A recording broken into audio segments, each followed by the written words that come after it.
warahmatullahi wabarakatuh. Waalaikumsalam. Alhamdulillahi wa kafa. Wassalatu wassalamu ala sayyidina Muhammadin al-Mustafa wa ala alihi wa sahbihi ahli sidqi wal wafa. Amma ba'd.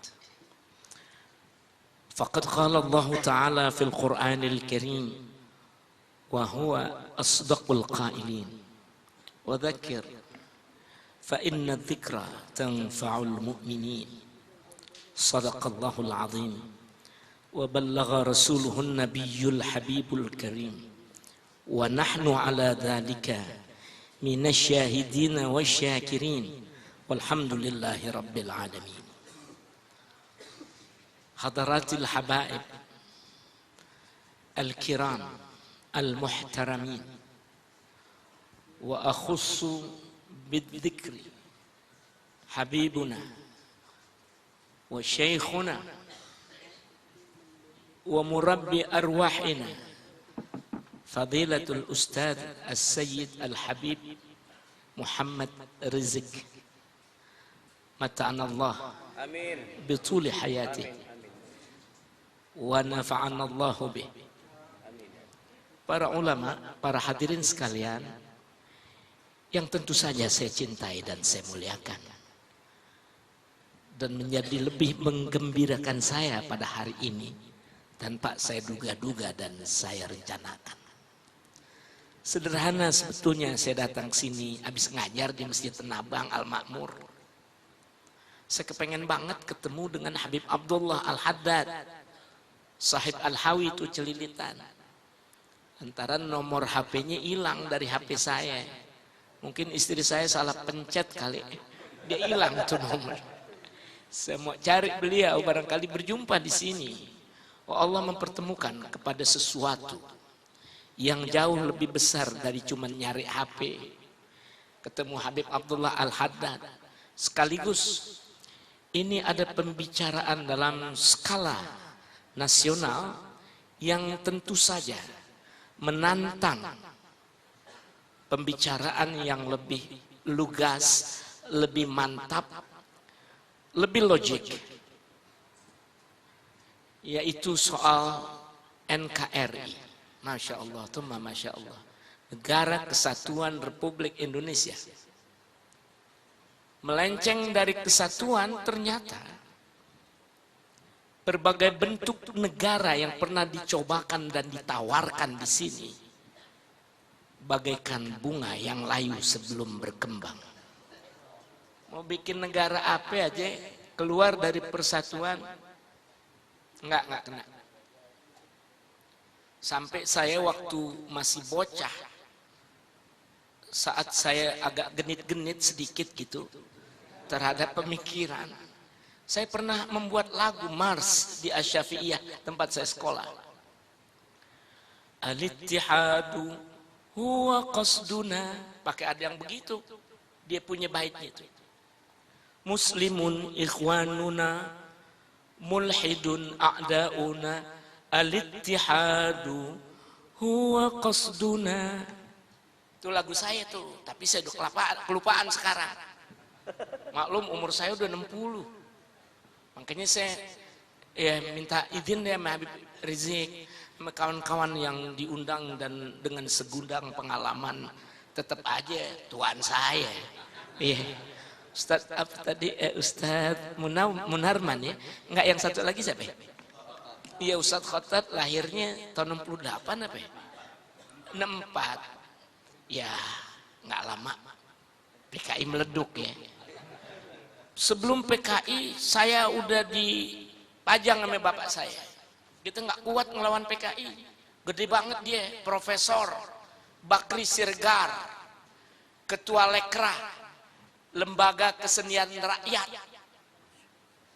Rumahnya nempel sama saya. Di Matraman itu, Kebon Manggis namanya. Tahu-tahu datang orang dari Medan. Oh Sofan, nggak taunya Ketua Lekra, komunis.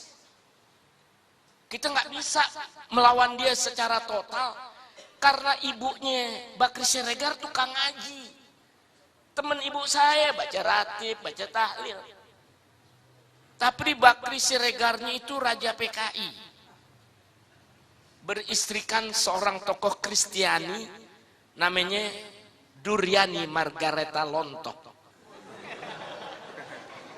Maaf biasa jadi ngomong kemarin-kemarin nih. Sebagai gambaran kalau gitu yang tuaan masih penting juga nih gitu. Sampai saya hafal karena benar-benar tetangga. Kalau lontong sih enak kan. Ini lontoh nih Manado. Luar biasa perempuan ini. Allahu Akbar. Jadilah si Bakri Siregar ini menjadi komunis gara-gara dia nggak mau masuk Kristen. Dan jadilah perempuan itu juga wanita komunis gara-gara nggak mau ngikut jadi Islam. Sebagai jalan tengah, dia mengambil keputusan. Mendingan kita jadi komunis aja. Buat saya dan buat saya menyebutnya orang-orang yang lebih muda usianya dari saya. Tapi tokoh yang semua orang membanggakan beliau-beliau. Siapa yang nggak kenal Pak Munarman? Namanya sering tercatat dan jadi sebutan. Siapa nggak kenal Al-Khattab? Tulisannya dia nggak sembarangan. Tapi dia mesti dengar juga kalimat dari saya. Ini deklamasi yang sering disuarakan di kuping saya. Yang waktu deklamasi itu saya perkarakan pada saat saya menjadi peserta P4, penataran P4. Kan ada tempo hari itu. Serba P4, sampai tukang bajai kudu ngikut juga. P4 tempo hari itu. Saya dapat pola 120 jam. Karena saya dosen IAIN. Teman saya tentara tuh, sama polisi. Saya ngomongin nih, deklamasi. Teman saya dalam penataran itu langsung berkata, Pak Saifuddin yang ini jangan diomongin. Emang kenapa Pak? Ini penting. Kalau ente omongin, kita yang ditangkap. Kan PDPKI. Dan ini komunis. Ya, tapi itulah kenyataannya. Inikah yang disebut sebagai NKRI? Negara Kesatuan Republik Indonesia yang begitu dikhianati oleh komunis. Tetapi saya tidak boleh berbicara tentang kesalahan komunis. Itu tentu redok dong kalau disebutin deklamasinya. Nggak seperti mereka-mereka yang ketakutan. Dari orang Islam. Kalau ada yang apal, Masya Allah, saya girang banget. Bab, saya belum catat-catat, memang saya apal dari masih anak-anak. Umur saya 9 tahun. Waktu itu. Tukang baca Quran. Kalau urusan Quran ke saya. Anaknya PKI, Bakri Siregar, si profesor, Duryani Margareta Lontoh, tokoh Kristiani belakangan, dia itu penyuara dari ide-ide PKI sebelum G30S. Kalau ketemuannya aja, dia mesem, dia bilang, Din, ente dengerin nih, ane punya apaan? Kupancing kau masuk hutan. Kau ikuti aku seperti bayangan. Hilang pantai. Timbul daratan. Bertimbun bangkai di kota rebutan. Pita merah dan matahari. Cinta berdarah sampai mati. Ya Habibna, narjukum an tufassir hada ma'a diqqati hadzal kalam. Sekali lagi yang membacain biar pada apal. Ya. Dia bilang begitu, dia ketawa, dia cekakak cekikik. Karena dia anak bocah. Mak bapaknya udah jadi komunis. Dia juga barangkali tidak tahu apa kedalaman yang tersimpan dalam kalimat itu. Kupancing kau masuk hutan. Aneh biar tukang baca Quran juga kalau giliran beginian aneh bisa juga. Ya. Kau ikuti aku seperti bayangan. Gue tipu lo pade, cuman lo nggak berasa. Cara orang Jakarta ini begitu. Hilang pantai, timbul daratan. Berpayah-payah mereka menyeberangi lautan. Entah dari negara sebelah mana?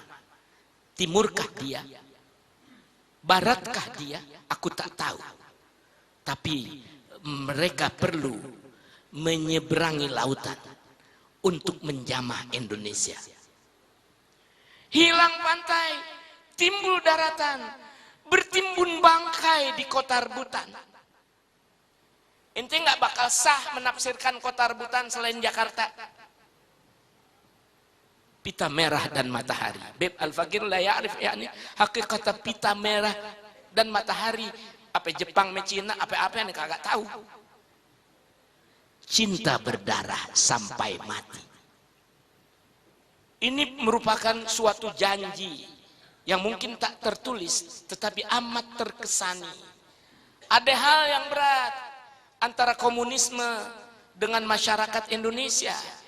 Buktinya aja nama Nabi udah benar-benar Musa dia ganti Muso supaya gampang memberontak. Jadi pemberontakan Muso tahun 48. Apalagi Pak Munarman, Saifuddin Amsir juga belum diberanakin. Tahun 48 dia udah berontak. Kagak kapok. Tahun 65 begitu lagi. Kita orang-orang awam yang kecil-kecil ini, waktu mereka sudah menjanjikan, mendendangkan, menyanyikan, mendendangkan lagu genjer-genjer, seperti ada perasaan, inspirasi yang tiba-tiba terasa pada ustadz-ustadz kelas bawah. Guruannya tukang main gambus, tapi dia ustadz juga di madrasah. Perasaan udah nggak enak. Apaan dia nyanyi nih? Genjer-genjer, nang kedoan pating keleler. Emak etole teko-teko memputi genjer. Masa bodoh lu mau apain kayak tuh genjer? Kalau genjer nggak taunya baru ketahuan yang dikata genjer, jenderal. Coba bagaimana tuh? Orang kampung pikirannya nggak sampai ke situ, tapi perasaannya yang sampai. Kata nenek-nenek di kampung saya, lu jangan ikut-ikutin deh begitu-gituan. Masa segala PGT ngelatih lu pada bawa senjata, pada nyebrang dari kali Kebon Manggis ke Matraman Dalam pakai apa tambang gitu Pak yang ke kali nyebrang. Kayak tentara bawa senjata cung, bawa senjata AK. Yang begitu-begitu anak-anaknya ustadz lagi. Nggak taunya dibawa kepada PKI buat berontak tuh di lubang buaya. Abang saya masuk ke situ. Pas tahu pada berhenti, pada jadi ansor buat nebang PKI kalau ketemu. Dialah yang mengawal Kiai Thahir Rahili, mengawal rumahnya Kiai Haji Abdullah Syafi'i ketika mengetahui apa kelicikan PKI dan saya yang menghafal lirik sanjak mereka. Jadi kalau tuan-tuan ini nantinya mau mendiskusikan itu, panggil saya. Buat yang ya menarasikan saja, antum yang menganalisis itu. Jadi bagaimana? Udah kelamaan ya akhi, banyak lagi peristiwa-peristiwa terpendam sampai orang dulu Pak Amin emang bener tuh si Benny Korda ngarang lagu sampai bubui bulan. Emang kenapa tuh bulan pakai dibubui? Ini bukan canda nih, Habib Soleh juga paham nih. Aneh boleh nyanyiin nggak sebagai contoh? Nih, yang tawa ini.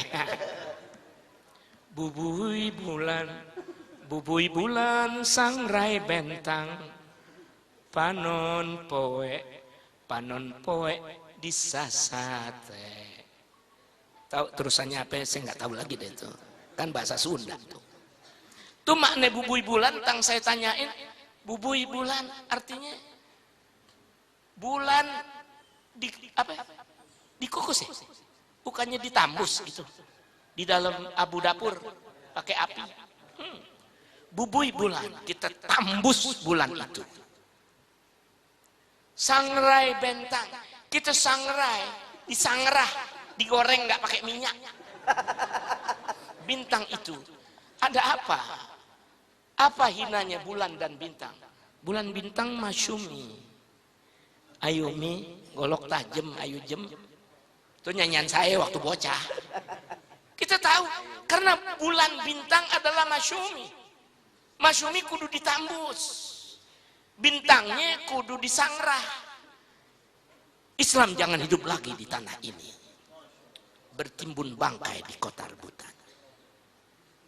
Saya bergirang hati. Pengen ketemu Habib Abdullah, tahu-tahu. Ketemu majlis yang Masya Allah itu Masya Allah. Benar NKRI itu. Tetapi jangan bergaya dengan gaya-gaya yang vulgar.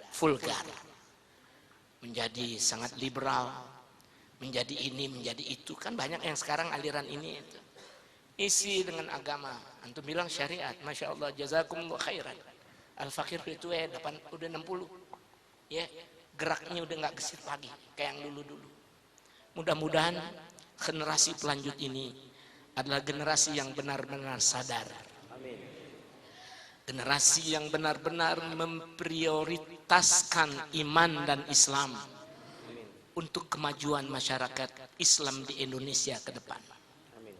Dan menyadari benar bahwa basa-basi, tukar menukar senyum hanyalah sandiwara yang terlalu panjang digelar di atas bumi Indonesia. Kan kita bawaannya kudu damai melulu, mesem lulu, disediain perempuan lagi kalau perlu. Akhirnya hancur. Maaf nih saya jadi panjang nih. Dulu waktu Mr. Gobe datang maulid ke rumah Habib Ali di Kuitang, yang cerita Muallim Yunus Bukit Duri. Habib ketemu nggak memang Muallim Yunus Bukit Duri? Belum lama meninggal, antum belum nggak ketemu ya? Orang tua kita tuh muridnya Habib Ali. Aneh sih dulu enak din. Kenapa zaman Habib Ali dulu kita masih jadi anak madrasah di Kuitang Unwanul Falah. Datang profesor Belanda tuh, Mr. Gobe. Aneh nanya ame Belanda yang benar-benar di IAIN. Namanya Dr. Mulleman. Umurnya ke antum, baru 50-an sekarang. Saya tanya, you dengar Mr. Gobe sudah terlampau tua Pak Saifuddin. Umurnya mendekati 90-an. Waktu aneh tanya tuh. Aneh terkesan. Dia itu begitu hormat kepada anak madrasah. Assalamualaikum ya abnai wa ya banati. Emang dia orang Arab, muallim? Bukan, dia Belanda. Katanya Yahudi. Tapi assalamualaikumnya cakep banget. Dia belain Habib Ali waktu bikin maulid karena dia mentakzimi Rasulullah. Terlepas penafsiran yang macam-macam Bib ya, Anda sih percaya omongan orang tua. Dia takzim sama Nabi kita. Tahu siasat atau bukan urusan saya. Tapi sampai sebatas itu dia datang menghormati Habib Ali bin Abdurrahman Al-Habashi. Dia datang pada maulid, dia ucapkan salam pada saat kedatangannya lalu memberikan tausiah. Assalamualaikum ya abnai wa ya banati. Namanya Mr. Gobe. Juniornya Snook Hurgronya. Tuh begitu. Tapi coba dong sekarang. Majid, Masya Allah, tiada ada Tuhan kecuali Tuhan. Akhirnya combrok jadi Tuhan. Habis yang mana Tuhan boleh disebut Tuhan? Asal Tuhan aja lu sebut Tuhan deh. Habis nih bangsa Indonesia. Diterusin Beb, ame Komarudin Hidayat. Nggak jauh umurnya sama aneh Komarudin. Yang mati untuk Islam adalah musyrik. Beredarnya di IAIN. Tangkap Saifuddin Amsir kalau salah ngomong. Padu sama Komarudin Hidayat. Adu lagi dia sama aneh soal urusan agama. Lu kan cuma nyemplung jadi dosen doang. Habis itu jadi orang pangkat karena ngikutin Nur Khalis Majid. Kita sih tetap aja dikata guru ngaji. Di IAIN kan aneh dikata guru ngaji. Tadi murid aneh juga kalau gitu ya, Habib yang jadi apa? Habib Idrus. Itu teman-teman inti yang gagah-gagah tuh kalau ngomong, dia sih guru ngaji katanya. Karena saya nggak bakal bisa nyatu sama Nur Khalis Majid. Sama siapa itu? Komarudin Hidayat. Dia bilang, yang mati untuk Islam adalah musyrik. Habib nggak ngalamin kali, karena ucapan itu dimulai sebelum 82. Saya baru masuk IAIN formal 82. Saya lulus 85. Omongannya yang paling nyakitin perasaan. nyakitin telinga, dia bilang yang mati untuk Islam adalah musyrik. Emang dia nggak baca tuh ayat wala tamutunna illa, emang dia nggak baca? Dia baca tapi dia artikan menurut selera dia. Itu yang susah. Assalamualaikum warahmatullahi wabarakatuh. Maafkan saya. Anda tutup di sini biar antum penasaran. Besok lagi. Sallu ala